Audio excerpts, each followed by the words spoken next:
BA first semester Calcutta university honours course শিক্ষার লক্ষ্য। এর মধ্যে রয়েছে ব্যক্তিগত লক্ষ্য, সামাজিক লক্ষ্য, বৃত্তিমূলক লক্ষ্য এবং গণতান্ত্রিক লক্ষ্য। তাহলে শিক্ষার সামাজিক লক্ষ্য বলতে কি বুঝি?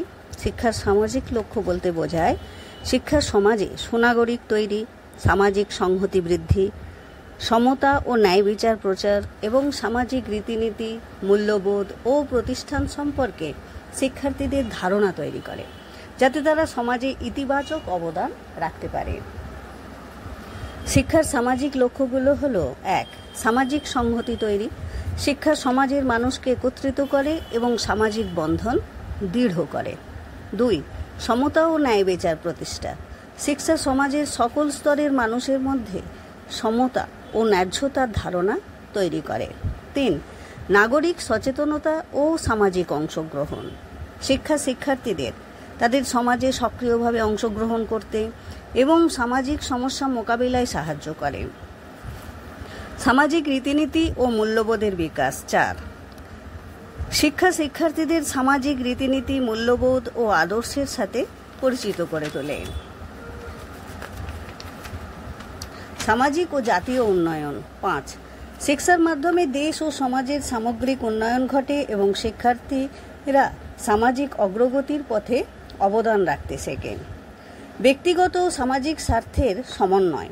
শিক্ষার লক্ষ্য ব্যক্তি এবং সমাজের মধ্যে ভারসাম্য বজায় রাখতে সাহায্য করে, যেখানে ব্যক্তির বিকাশের পাশাপাশি সমাজের মঙ্গলকেও গুরুত্ব দেওয়া হয়। সামাজিক সমস্যা সমাধান। শিক্ষা শিক্ষার্থীদের সমাজের বিভিন্ন সমস্যা সম্পর্কে সচেতন করে তোলে এবং সেগুলো সমাধানের জন্য তাদের প্রস্তুত করে। এবার শিক্ষার ব্যক্তিগত লক্ষ্য। শিক্ষার ব্যক্তিগত লক্ষ্য কি? শিক্ষার ব্যক্তিগত লক্ষ্য হলো ব্যক্তির সামগ্রিক বিকাশ, যা তার মানসিক, বৌদ্ধিক, আধ্যাত্মিক এবং শারীরিক ক্ষমতার বিকাশ ঘটিয়ে তাকে আত্মনির্ভরশীল ও সুখী করে তোলে। এর মাধ্যমে একজন ব্যক্তি নিজের লক্ষ্য অর্জন করতে, সুনাগরিক হিসেবে গড়ে উঠতে এবং সমাজে কার্যকর ভূমিকা পালন করতে সক্ষম হয়। ব্যক্তিগত লক্ষ্যের বিভিন্ন দিক। প্রথম, জ্ঞান ও বৌদ্ধিক বিকাশ। ব্যক্তির মধ্যে জ্ঞান ও দক্ষতা অর্জন করা, যা তাকে পছন্দের বিষয়ে পারদর্শী করে তোলে এবং সমালোচনামূলক চিন্তাভাবনা ও সমস্যা সমাধানের ক্ষমতা বৃদ্ধি করে। 2. মানসিক ও আধ্যাত্মিক বিকাশ। ব্যক্তির মানসিক ক্ষমতা এবং আধ্যাত্মিক জীবনের বিকাশ সাধন করা, যা তাকে আত্মসচেতন ও প্রজ্ঞাবান করে তোলে। শারীরিক সুস্থতা। 3. ব্যক্তির দৈহিক দিকগুলোকেও গুরুত্ব দেওয়া হয়, যাতে সে সুস্থ ও সবল থাকে। 4. আত্মনির্ভরশীলতা ও সুখ। শিক্ষা ব্যক্তিকে নিজের পায়ে দাঁড়াতে এবং ব্যক্তিগত লক্ষ্য অর্জনের মাধ্যমে সুখী ও সুস্থ জীবনযাপন করতে সাহায্য করে। 5. আত্মবিশ্বাস ও সক্ষমতা। শিক্ষা অর্জনের মাধ্যমে একজন ব্যক্তি আত্মবিশ্বাসী হয় এবং নিজের ক্ষমতাকে কাজে লাগাতে পারে। সুনাগরিক হিসেবে গড়ে তোলা। শিক্ষা ব্যক্তিকে সমাজের প্রতি দায়বদ্ধ করে তোলে এবং সুনাগরিক হিসেবে কাজ করতে উৎসাহিত করে। এবার শিক্ষার বৃত্তিমূলক শিক্ষার লক্ষ্য। বৃত্তিমূলক শিক্ষার প্রধান লক্ষ্য হচ্ছে শিক্ষার্থীদের কোনো নির্দিষ্ট শিল্প বা বাণিজ্যিক পেশার জন্য প্রস্তুত করা এবং তাদের কর্মজীবনে প্রয়োগযোগ্য ব্যবহারিক দক্ষতা ও জ্ঞান প্রদান করা। এই শিক্ষার মাধ্যমে ব্যক্তি একটি নির্দিষ্ট ক্ষেত্রে কর্মজীবনের জন্য প্রয়োজনীয় দক্ষতা অর্জন করে, যা তাদের আত্মনির্ভরশীল করে তোলে এবং কর্মসংস্থানের সুযোগ বৃদ্ধি করে। এর ফলে যেমন পেশাগতভাবে উন্নত হয়, তেমনি সমাজও দক্ষ জনশক্তি থেকে উপকৃত হয়। বৃত্তিমূলক শিক্ষার উদ্দেশ্যগুলো কি কি?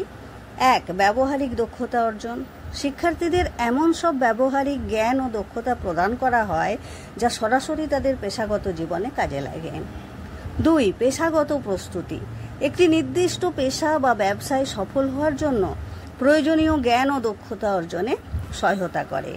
3. কর্মসংস্থান বৃদ্ধি। শিক্ষার্থীদের বিভিন্ন ট্রেড বা কারিগরি কাজের জন্য দক্ষ করে তোলা, যা তাদের চাকরি পেতে এবং কর্মজীবনে উন্নতি করতে সাহায্য করে। 4. আত্মনির্ভরশীলতা। এই শিক্ষা ব্যক্তিদের আত্মনির্ভরশীল করে তোলে, যা তাদের নিজেদের ও তাদের পরিবারের উন্নতিতে ভূমিকা রাখে। 5. সমাজের উন্নয়ন। দক্ষ জনশক্তি তৈরির মাধ্যমে সমাজের সামগ্রিক উন্নয়নে অবদান রাখা এবং জনশক্তির সঠিক ব্যবহার নিশ্চিত করা। 6.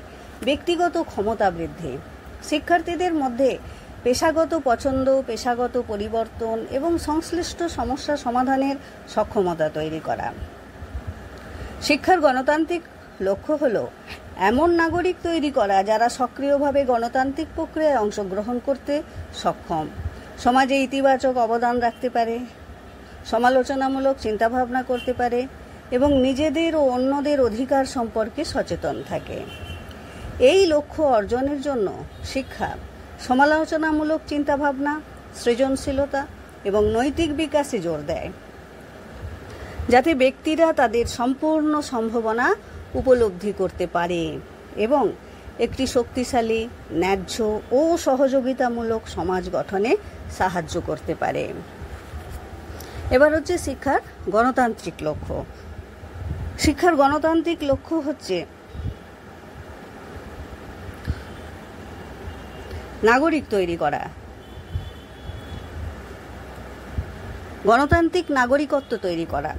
শিক্ষার একটা প্রধান লক্ষ্য হলো এমন নাগরিক তৈরি করা যারা গণতান্ত্রিক রীতিনীতি, প্রক্রিয়া এবং প্রতিষ্ঠানগুলো বোঝে এবং সক্রিয়ভাবে তাদের অংশগ্রহণ করে। এটি তাদের স্থানীয়, জাতীয় এবং আন্তর্জাতিক স্তরে সম্প্রদায়ের কার্যকর ভূমিকা পালনে সাহায্য করে। সমালোচনামূলক চিন্তাভাবনা ও সৃজনশীলতা বৃদ্ধি। শিক্ষা শিক্ষার্থীদের সমালোচনামূলকভাবে চিন্তা করতে, সমস্যা সমাধান করতে এবং নতুন ধারণা তৈরি করতে উৎসাহিত করে। এটি তাদের তথ্যের বিশ্লেষণ এবং যুক্তিপূর্ণ সিদ্ধান্ত গ্রহণে সক্ষম করে তোলে। ব্যক্তিগত বিকাশ ও ক্ষমতায়ন। শিক্ষা ব্যক্তিদের নিজেদের সম্ভাবনার পূর্ণ বিকাশ ঘটাতে সাহায্য করে। এটি তাদের আত্মবিশ্বাস বাড়ায় এবং সমাজে অর্থপূর্ণ অবদান রাখার জন্য ক্ষমতায়ন করে। নৈতিক ও সামাজিক দায়িত্ববোধ সৃষ্টি।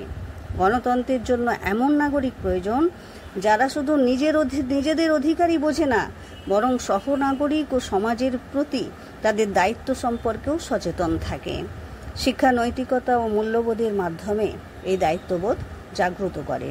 সহযোগিতা ও সহনশীলতা বৃদ্ধি। গণতান্ত্রিক সমাজে বিভিন্ন মত ও বিশ্বাসের সহাবস্থান প্রয়োজন। শিক্ষা সহযোগিতামূলকভাবে কাজ করতে এবং অন্যদের প্রতি সহনশীল হতে শেখায়, যা সামাজিক সংস্কৃতি বাড়ায়। সৃজনশীল ও নমনীয় চিন্তাবিদ তৈরি করা। শিক্ষা শিক্ষার্থীদের সৃজনশীল ও নমনীয় চিন্তাবিদ হিসেবে গড়ে তোলে, যারা পরিবর্তনের সাথে খাপ খাইয়ে নিতে এবং নতুন চ্যালেঞ্জ মোকাবিলা করতে সক্ষম। ব্যক্তি ও সম্প্রদায়ের চাহিদা পূরণ। গণতান্ত্রিক শিক্ষা শিক্ষার্থী, সম্প্রদায় এবং সমাজের চাহিদা পূরণের ওপর জোর দেয়। এটি এমন পরিবেশ তৈরি করে যেখানে সবাই নিজেদের কথা বলতে পারে এবং শিক্ষার প্রক্রিয়ায় অংশগ্রহণ করতে পারে।